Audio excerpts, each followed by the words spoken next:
요새 우리나라에서는 이제 유난히 대형 참사들이 많이 일어나고 있습니다.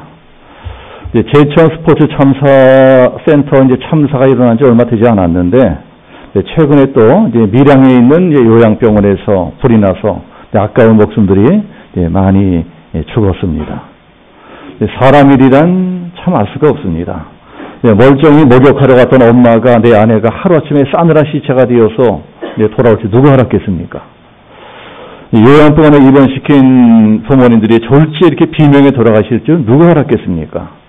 그러니 그거 보는 자식들 심정이, 이제 가족들 심정이 기가 막혔을 것입니다.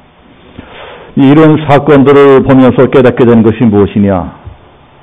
가족이 얼마나 소중한 것인가? 가족이 얼마나 소중하냐 하는 것입니다. 이 세상에 가족보다 소중한 것은 없습니다.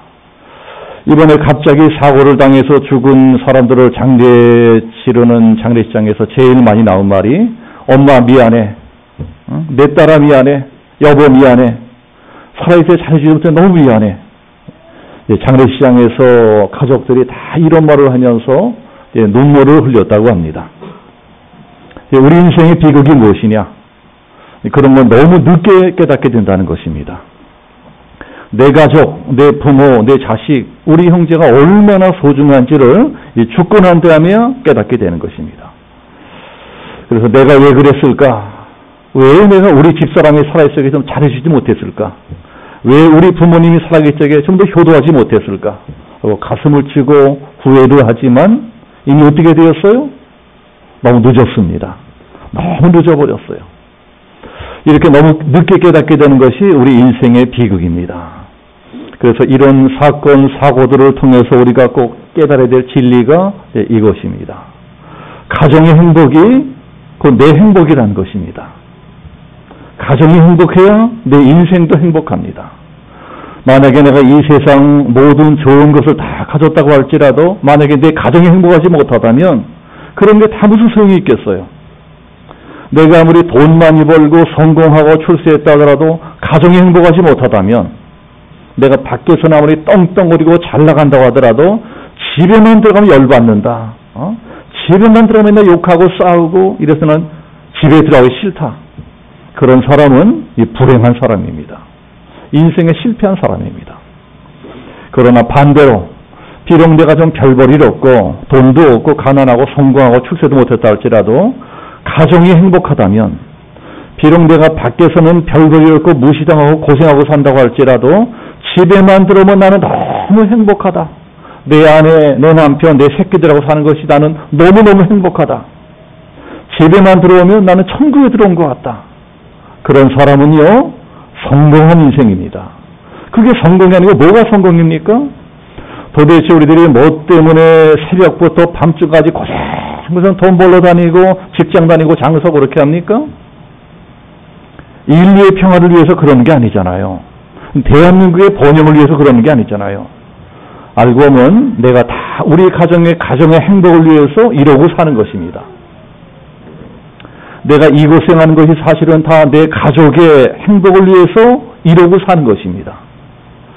그런데도 이런 걸 깨닫지 못하고 사는 사람들이 너무나 많이 있습니다. 사실 내가 살아야 되는 가장 중요한 이유가 내 가족들을 행복하게 만들어주기 위해서인데 그걸 모르고 사는 것입니다. 그래서 밖에서는 아주 사람이 좋고 친절하고 이런 사람 같이 보이는데 집에만 들어오면 이 돌변하는 사람들이 있습니다.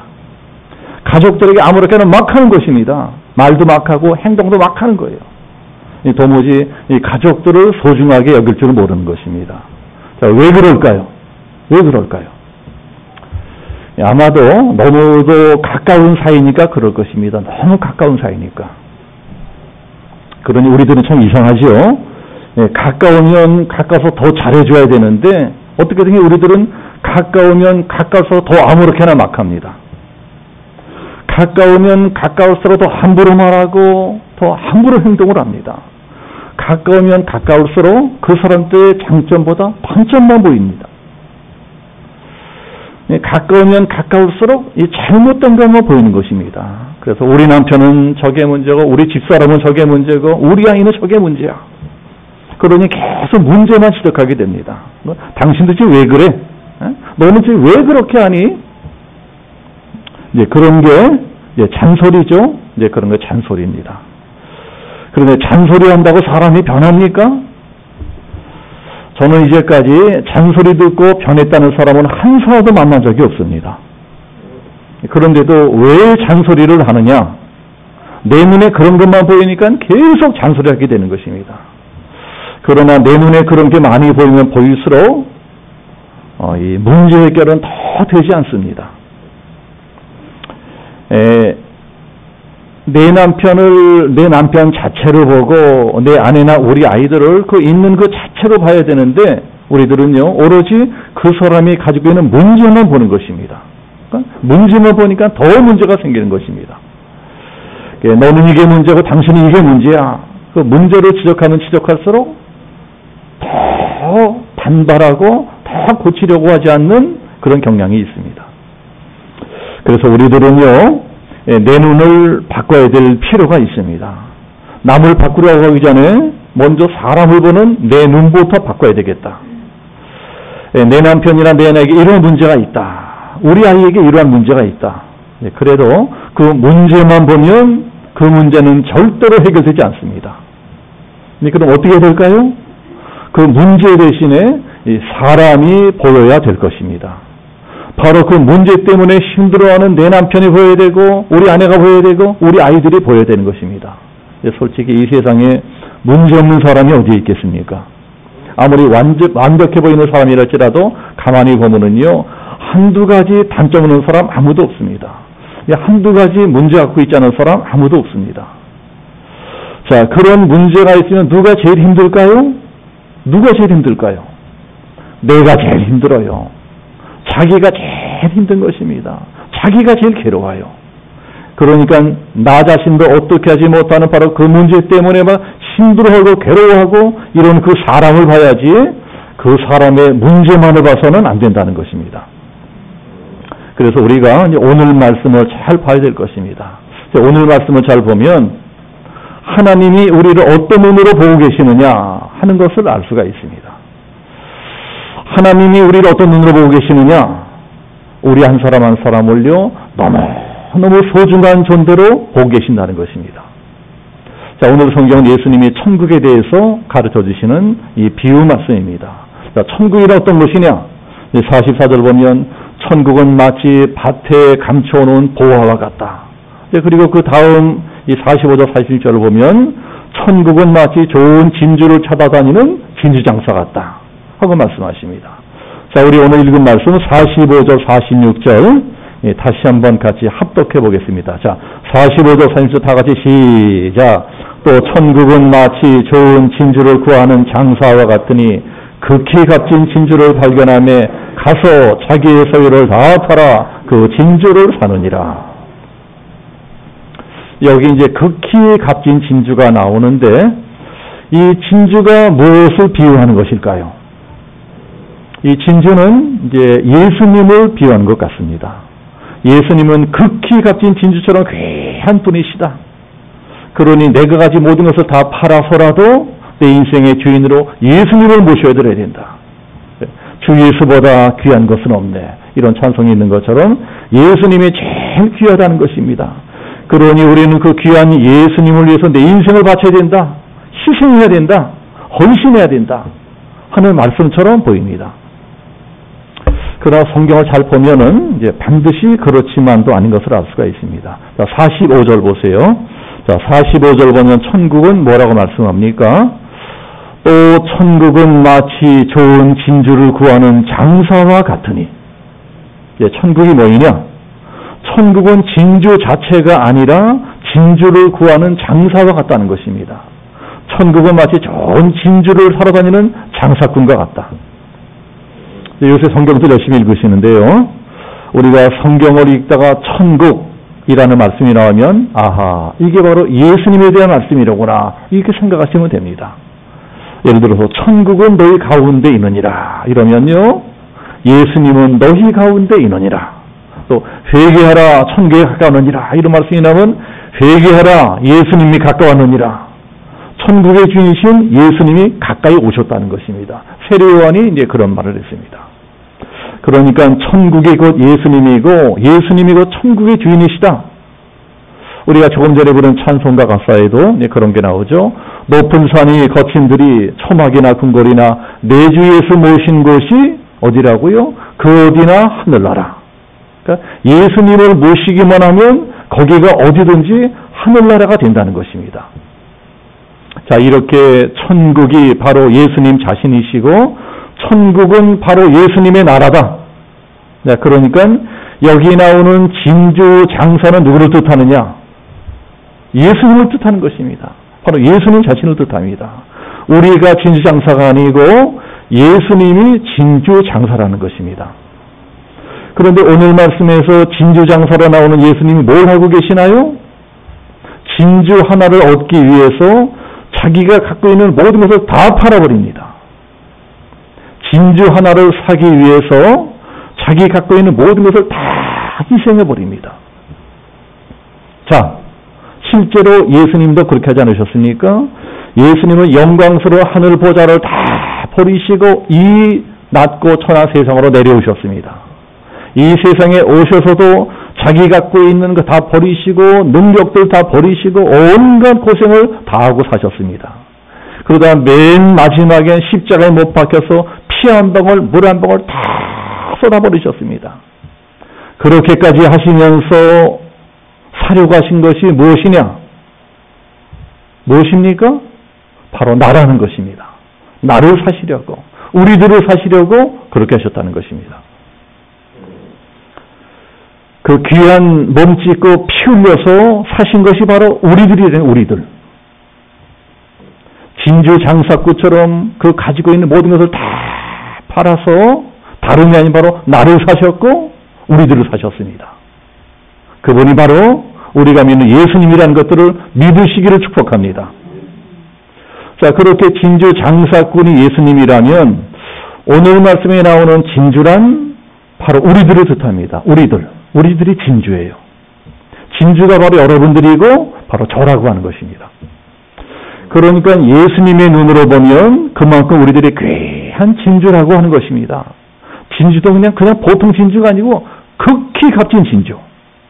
얼마나 값진 진주인가 하면 예수님이 자기의 몸짓고 피 흘려 죽기까지 하시면서 사고 싶어 하신 그런 극히 값진 진주가 바로 나다. 우리들이다. 자, 그런 이 말씀을 보면서 우리가 깨달아야 될 것이 무엇이냐? 사람 보는 눈을 바꿔야 되겠다는 것입니다. 사람 보는 눈을 바꾸자.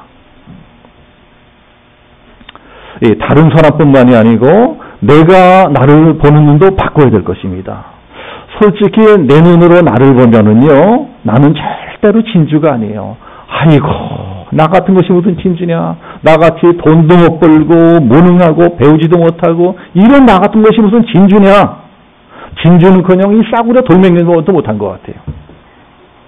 그러나 그건 어디까지나 내 눈으로 보는 것이고 예수님의 눈으로 보면 나는 분명히 진주같이 귀한 존재입니다.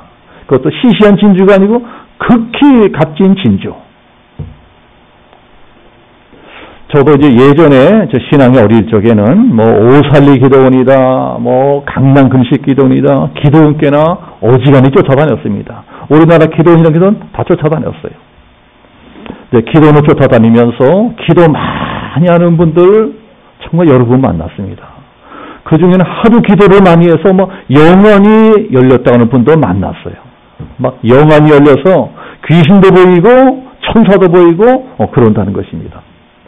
여러분 실제로 그런 것이 있습니다. 기도를 많이 하다 보면은요 그런 것이 보이기도 해요. 네, 그런 것도 일종의 은사라고 할 수 있습니다. 그러나 성경적으로 정확하게 말하자면 영안이 열렸다고 하는 것은요 그런 것만 있는 것이 아닙니다. 성경이 말씀하는 영안이 열렸다는 진정한 의미는 무엇이냐? 그것은 바로 예수님의 눈으로 세상을 보는 것입니다. 예수님의 눈으로 사람을 보는 것입니다. 이것이 바로 영안이 열린 것입니다. 그러니까 영안이 제대로 열린 사람은요 예수님의 눈으로 세상을 보고 예수님의 눈으로 사람을 보게 됩니다. 방금 말씀드린 것처럼 예수님이 나를 어떻게 보고 계시느냐? 극히 값진 진주로 보고 계세요. 그러나 나는 이제껏 나 자신을 어떻게 보고 있었습니까? 쓸모없는 놈으로 보고 있었습니다. 모르는 놈이다. 못난 놈이다. 이렇게 나를 보고 있었어요. 그러나 예수님의 눈으로 나를 다시 보니까 세상에 내가 바로 극히 값진 진주야. 내가 바로 하늘나라의 보석이야. 이게 바로 영안이 열린 것입니다. 그렇게 영안이 열리기 시작하면 점점 다른 사람도 진주 보석처럼 보이기 시작합니다.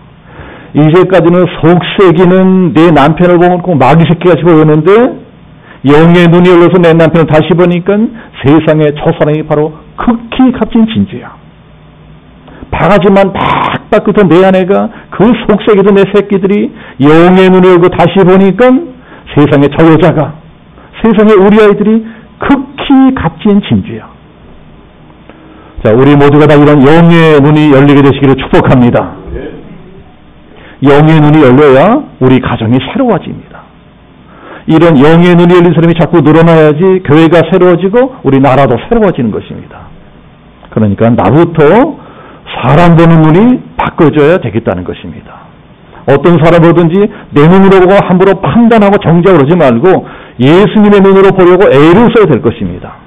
아하, 이 사람도 예수님이 구원하시려고 몸짓고 피 흘려 죽기까지 한 귀한 영혼이구나. 귀한 존재구나. 이게 우리들이 신앙생활하는 목표가 되어야 됩니다. 이게 우리들의 목표가 되어야 돼요. 우리들이 가진 대부분의 문제가 왜 일어나느냐? 과연 내가 어떤 존재인지를 잘 몰라서 일어나는 것입니다. 내가 도대체 누구냐? 나는 도대체 어떤 존재냐? 나 자신이 어떤 존재인지를 깨닫는 것은요, 너무너무 중요한 일입니다. 내가 누군지 아는 게 너무 중요한 것이에요. 자, 제가 이 상담할 적에 이제 자주 드리는 말씀인데, 그래서 들은 분들도 많이 계시겠지만, 다시 한번 말씀드리겠습니다. 여러분들, 다들 돈들 좋아하시죠? 돈 싫어하는 분은 아무도 안 계십니다. 돈 중에도 어떤 돈을 제일 좋아할까요? 자, 제가 지갑을 열어서 여러분들 좋아하는 5만원짜리. 자, 이게 우리나라 최고액입니다. 이 5만원짜리 돈 제일 좋아하실 거예요. 5만원짜리 여러 장 가지고 나왔습니다. 제가 가진 게 돈밖에 없기 때문에. 어떤 사람이 시골로 여행을 가서 이제 화장실에서 볼일을 보다가 그만 실수로 이 돈 한 장을 밑으로 이렇게 떨어뜨렸어요. 그런데 문제는 그 화장실이 푸세식 화장실이었다는 것입니다. 푸세식 화장실 다 아시죠? 그런 우아한 푸세식 화장실에 이 돈이 떨어졌다면 어떻게 하시겠어요? 이 돈이 푸세식 바닥에 떨어져 버렸어. 제가 보기엔 그런다고 이 돈 포기하고 그냥 나올 분 한 분도 안 계십니다. 1,000원짜리도 아니고 10,000원짜리도 아니고 무려 50,000원짜리예요. 근데 어떻게 버리고 그냥 나와요. 막 물구나무석이라든 집게로 집든 뭐 어떻게 하든 간에 끊을 것입니다. 네, 건져낼 거예요. 근데 건져내서 보니까 뭐가 잔뜩 묻었어. 뭐가 묻었겠어요? 똥통에 떨어졌으니까 똥이 묻었습니다. 어떻게 하겠어요? 이 똥이 묻었다고 버리겠어요? 똥 묻었어도 이 5만원짜리 버리게 할 분은 한 분도 안 계십니다. 아니, 똥이 묻었으면 묻은 거지 이 귀한 돈을 왜 버려? 똥이 묻었으면 깨끗하게 닦았으면 되는 겁니다. 이렇게 우리들이 쓰는 돈 중에는 별별 돈이 다 있어요. 뭐 똥 묻은 돈도 있고요. 또 어떤 돈은 누가 뭐 낙사를 막 해놓은 돈도 있어요. 또 어떤 돈은 오래돼가지고 나달나달하고 꼬깃꼬깃 하고 막 찢어진 돈도 있어요. 물론 빳빳한 새 돈도 있습니다. 자, 이제 이 돈이요 다 그런 돈들이에요. 하나는 똥 묻은 돈이고, 하나는 잔뜩 낙서가 된 돈이고, 또 하나는 너덜너덜 찢어진 돈이고, 하나는 빳빳한 돈이에요. 그러면 이 돈 중에 이제 슈퍼 가서 물건 살 적에 어떤 돈을 내야지 물건을 더 많이 줄까요? 이 돈 중에 어떤 돈을 또 물건을 많이 줘요? 예? 똑같아요? 뭐가 똑같아요? 하나는 똥 묻었죠. 하나는 낙서가 됐죠. 하나는 나달나달하죠. 이것만 세 돈인데 왜 똑같아? 그래도 똑같습니다. 그래도 이 돈의 가치는요, 똑같아요. 왜 그럴까요? 그 이유는 간단합니다. 5만원짜리 돈은 태어날 때부터 귀한 몸으로 만들어졌기 때문에 그렇습니다. 귀한 몸으로 태어났어요. 아예 처음부터 만들어지기를 비싼 돈으로 태어났습니다. 그래서 아무리 똥이 묻었어도 여전히 5만원짜리는 5만원짜리입니다. 아무리 뿌겨지고 아무리 다 떨어지고 그래도요, 이 돈의 가치가 5천원짜리나 500원짜리로 떨어지는 게 아닙니다. 아무리 더럽게 되고 천하게 되고 다 찢어지고 이래도 이 돈들은요, 모두가 다 갖고 싶어하는 5만원짜리 돈이라는 사실은 변함이 없습니다. 이 돈은 여전히 비싼 돈입니다.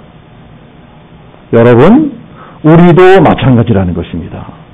우리도 이 비싼 돈처럼 태어날 적부터 다 귀한 몸으로 태어났습니다. 우리들은 귀한 몸이고 비싼 몸들이에요. 우리들은 태어날 적부터 저 영원한 하늘나라 천국 백성으로 태어났습니다. 우리들은 하나님의 형상대로 고귀하게 창조된 비싼 존재들이에요. 그래서 비록 내가 인생을 살다가 죄짓고 망하고 부도나고 더럽게 되고 추하게 됐다 할지라도 하나님은 절대로 나를 그대로 버리지 않으십니다. 어떻게든 건져주려고 하세요. 예수님이 이 세상에 오신 목적도 그것 때문입니다. 이 똥통에 빠져서 헤매고 산 우리들을 건져주시려고 예수님이 오신 것입니다. 똥통에 빠져서 헤매고 사는 우리들을 건져주시려고 하나님께서 독생자 예수님을 보내주셨어요. 지옥 똥통에 떨어져서 죽게 된 나를 구원해주시려고 예수님 십자가에 못 박혀 죽으셨습니다. 하나님이 자기 아들을 십자가에 못 박아 죽게까지 하시면서 우리 한 사람을 구원하신 것입니다. 그게 요한복음 3장 16절이에요. 하나님이 세상을 이처럼 사랑하사, 하나님이 박목사리처럼 사랑하사, 하나님이 여러분을 이처럼 사랑하사 독생자를 주셨으니 이는 그를 믿는 자마다 멸망치 않고 영생을 얻게 하려 하심이라. 나는요, 예수님의 목숨과 바꾼 존재입니다. 내가 이런 존재라는 거예요. 우리가 어떤 존재인지를 알아야 됩니다. 네, 그래도 솔직히 사람들 중에는요, 똥 묻은 사람도 있습니다. 똥이 묻었으니까 당연히 구린내가 나겠죠. 더러운 게 묻었으니까 세상 냄새도 나고 담배 냄새도 나고 술 냄새도 팍팍 풍기고 악취가 풍겨납니다. 또 사람들 중에는요, 쫄딱 망해가지고 스타일을 싹 구긴 사람도 있습니다. 인생 자체가 낙서해 놓은 것처럼 지저분해졌어요. 맨날 빚독촉이나 받고 집에 빨간 딱지나 붙고 신용불량자나 되고 구질구질하게 살아가는 사람들도 있습니다. 그래도 그 모든 사람들이 하나님 보시기엔 다 똑같이 귀한 사람들입니다. 아무리 똥이 묻었던 낙서가 되었던 나달나달하던 빳빳하던 하나님 보시기에 우리들은 다 극히 값진 진주들입니다. 그런데 문제는 우리들이 그런 걸 잘 모르고 살아간다는 것입니다. 내가 하나님께 얼마나 귀한 존재인지 내 가치를 모르는 채로 살아갑니다. 그리고 또 사탄이 그런 걸 알지 못하게 계속 속이고 있어요. 너는 틀렸어. 아이고, 너는 틀렸어. 너는 가망 없어. 이 사탄은 나한테만 그러는 것이 아니고 다른 사람까지 그렇게 보게 만들어버립니다. 저 인간은 틀렸어. 저 인간은 가망이 없어. 저 인간 싹스가 노래. 내 남편을 그런 눈으로 보면 불행해집니다. 내 아내를 그런 눈으로 보면 행복하지 못해요. 그래서 우리 가정에 행복하지 못한 것입니다. 제가 교회를 개척하고 이제 그동안 여기까지 목회 오면서 저 가정은 참 행복한 가정이구나. 저분도 정말 행복하게 정말 행복히 잘 사시는구나. 이러는 가정은요, 손꼽을 정도. 그 정도로 드물었습니다. 대개가 다 재미없게 살아요. 억지로 삽니다. 대개가 다 그저 그렇게 살고 있어요. 별로 행복하지 못한 것입니다. 왜 그럴까요? 가족들끼리 서로가 서로를 보는 눈이 잘못된 것입니다. 사람 보는 눈 자체가 잘못되었으니까 그 가정이 행복해질 수가 없습니다. 내 가족 한 사람 한 사람을 예수님처럼 사랑의 눈으로 바라봐야 되는데 맨날 사탄처럼 정죄하고 비판하고 이런 눈으로 보니까 원망, 불평만 생겨나는 것입니다. 그래서 먼저 내 눈이 바뀌어진다는 것입니다. 지금 내 눈앞에 있는 내 아내가, 내 남편이 평생 지질이 속세인지 왼수덩어리가 사실은 예수님께서 자기가 지금 모든 것을 다 팔아서라도 사고 싶어 하시는 극히 값진 진주로 보여될 것입니다. 이 사람이 비록 지금 이렇게 망가져 있을지라도 원래 하나님께서 이 사람을 저렇게 만들지 않으셨어. 원래 하나님은 저분을 저렇게 창조하지 않았어. 원래 하나님이 저분은 진주처럼 귀하게 창조하셨어. 이런 것들이 보여져야 됩니다. 이런 게 믿어져야 돼요.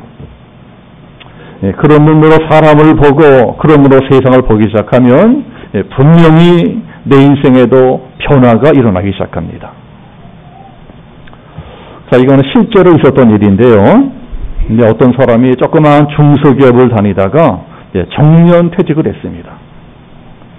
요새는 정년퇴직했다고 아무것도 안 하고 살 수는 없어요. 정년퇴직을 했다고 하더라도 아직 공부를 마치지 못한 아이들이 있으면 가르쳐야 됩니다. 정년퇴직이 있어도 아직 결혼하는 아이들이 있으면요, 장가들어는 시집도 보내야 돼요. 요새는 아이들이 하도 늦게 결혼하는 바람에 부모들만 더 고생입니다. 부모가 한 살이라도 젊을 적에, 또 부모들이 아직 직장 다니고 그럴 적에, 돈 벌 적에 좀 아이들이 좀 일찍 장가고 시집가면 이제 그나마 좀 수월할 텐데, 아니 이놈들이 꼭 부모들이 정년퇴직하고 늙고 다 힘 빠졌을 적에 결혼한다고 나이들을 치니까 부모만도 생고생인 것입니다. 그 사람도 마찬가지였어요. 정년퇴직을 했어도 아이들이 아직 결혼도 안 했고 공부도 마치지 못했으니 뭐라도 해서 돈을 벌어야 됩니다. 그래서 퇴직금 탄 돈을 가지고 뭐랄까 그러다가 프랜차이즈 가맹점을 냈어요. 프랜차이즈 가맹점. 그런데 평생 직장 생활만 했지 한 번도 사업한 경험이 없다 보니까 얼마 먹까 그 돈을 홀랑 다 털어먹었습니다. 남 좋은 일만 실컷시켰습니다. 이제 그때부터 해내고 살기 시작합니다. 이것도 해보고 저것도 해보고 닥치는 대로 이 일 저 일을 해보지만은 평생 직장이나 다니던 사람이 무슨 돈 버는 재주가 있겠어요? 에? 무슨 돈 버는 재주가 있겠어요? 뭐 하나 제대로 되는 것이 없는 것입니다. 그러다 보니까 점점 살림이 쪼달리게 되고 살림이 쪼달리게 되니까 금슬저런 부부였는데 금슬좋게 평생 살아온 부부였는데 자꾸 싸우게 됩니다. 자꾸 티격태격 싸우게 됩니다. 그러다가 우울증까지 왔어요. 내가 평생을 처자식 벌어먹여 살리느라고 한눈 한 번 팔지 않고 새벽부터 오밤중까지 정말 열심히 일만 하고 살았는데 이제 내 인생이 이게 뭐냐? 나는 이게 뭐냐? 사람이 이상해지는 것입니다. 막 짜증만 늘어나고요. 술만 늘어나요. 술만. 그러니까는 자기 아내하고 사이가 더 나빠지고 아이들도 아빠를 싫어해. 아빠 싫어. 사람 망가지는 건 시간 문제입니다. 아내는 아내대로 이 사람 왜 이러냐? 처녀는 그러지는 저 사람 왜 저러냐? 아내도 괴로워요. 하루 힘들고 괴롭게 살아가다가 이러고는 더 이상 도저히 못 살겠다 하고 나중에는 이혼까지 생각하게 됩니다. 근데 그러던 어느 날 부인이 책상을 정리하다가 우연히 옛날에 남편하고 찍은 사진들을 발견했대요. 사진을 발견합니다. 그 사진 속에 남편을 가만히 들여다보니까 그때 내 남편은 이러지 않았습니다. 옛날에 내 남편은 정말 너무 좋은 사람이었어요. 우리 가족 모두에게 너무너무 소중한 존재였습니다. 아내가 옛날 사진을 보다가 눈물을 뚝뚝 흘립니다. 그리고 결심을 합니다. 이제부터 내가 내 남편을 보는 눈을 바꿔야 되겠다. 우리 남편은 저게 문제야. 저 사람은 왜 저러냐? 내 눈을 바꿔야 되겠다. 남편이 가지고 있는 문제만 보지 말고 내 남편 자체만 보자. 내 남편이 어떤 사람이냐? 나한테 그 누구보다 소중한 사람이 아니냐? 내가 남편에서 어떻게 살아가겠느냐? 남편이 그걸 모르고 있어요. 자기가 얼마나 소중한 사람인지 그걸 모르고 있습니다. 생각하다가 보니까 이제 남편의 생일이 얼마 남지 않았대요.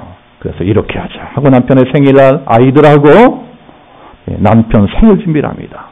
생일 케이크를 준비하고 촛불을 준비하고 선물을 준비를 해요. 그리고 미리 편지를 씁니다. 그 쓴 편지를 남편에게 읽어줘요. 소리로 읽어줍니다. 그 편지에는 그 남편의 지금 나이만큼 내 남편이 나에게 얼마나 필요한 사람인지 얼마나 소중한 사람인지를 조목조목 적었습니다. 첫 번째, 여보, 당신은 나에게 이러이러 너무너무 소중한 사람입니다. 두 번째, 여보, 당신은 이러이러 나에게 너무너무 소중한 사람입니다. 세 번째, 여보 당신은 나에게 이러이러게 소중한 사람입니다. 네 번째, 다섯 번째, 구구절로 다 그런 내용들을 적었습니다. 여보 당신은 나에게는 절대 없어서는 너무 소중한 사람입니다. 나는 당신이 없어서 살아갈 수가 없습니다. 당신은 하나님이 내게 준 최고의 선물입니다. 딸도 그런 편지를 씁니다. 아빠, 지금의 아빠 모습이 어떨지라도 아빠는 내게 그 누구보다 소중한 분입니다. 나는 이 세상에 누구보다 아빠를 사랑합니다. 학교 다니는 아들도 그런 편지를 썼어요. 아버지, 어릴 적에 아버지는 나에게 너무도 큰 분이었습니다. 비록 지금은 아버지가 잠시 어려움을 당하고 있지만 그래도 나에게는 아버지가 제일 소중합니다. 나에겐 아버지만큼 소중한 분이 없습니다. 그 편지들을 읽은 아버지가 엉엉 울었다고 합니다. 그리고 가족들을 끌어안고 이렇게 말했대요. 그래, 나에게도 당신이 제일 중요해. 너희들이 나에게 제일 중요해. 나에게 너희들은 너무 소중한 존재들이야. 그리고 그때부터 그 남자도 자기가 자기를 바라보는 눈을 바꿨다고 합니다. 나는 절대 쓸데없는 존재가 아니야. 나는 너무너무 소중한 존재야. 나는 내 가족들에게는 없어서는 가장 소중한 존재야. 그러니까 나는 다시 일어나야 돼. 내 가족들을 위해서 살아야 돼. 열심히 일해야 돼. 나를 이렇게 소중하게 생각해주는 내 가족들을 위해서 나는 더 열심히 살아야 돼. 일어서서 새로운 일을 시작합니다. 우리 교회가 옛날에 거래하던 은행 중에 충무로 농협지점이 있었어요. 그 충무로 농협 뒷골목 쪽에 가면은 농협 사람들이 단 걸로 가는 그런 식당이 있습니다. 저도 자주 갔어요. 농협 지점장이랑 별로 크지는 않은데 사람들이 바글바글해요. 부부가 너무 친절합니다. 그 식당 주인 부부의 이야기예요. 농협 지점장이 같이 밥 먹으면서 그 부부의 간증 아닌 간증을 들었어요. 자, 결론이 무엇이냐? 사람 보는 눈이 바꿔지면 우리 인생도 바꿔진다는 것입니다.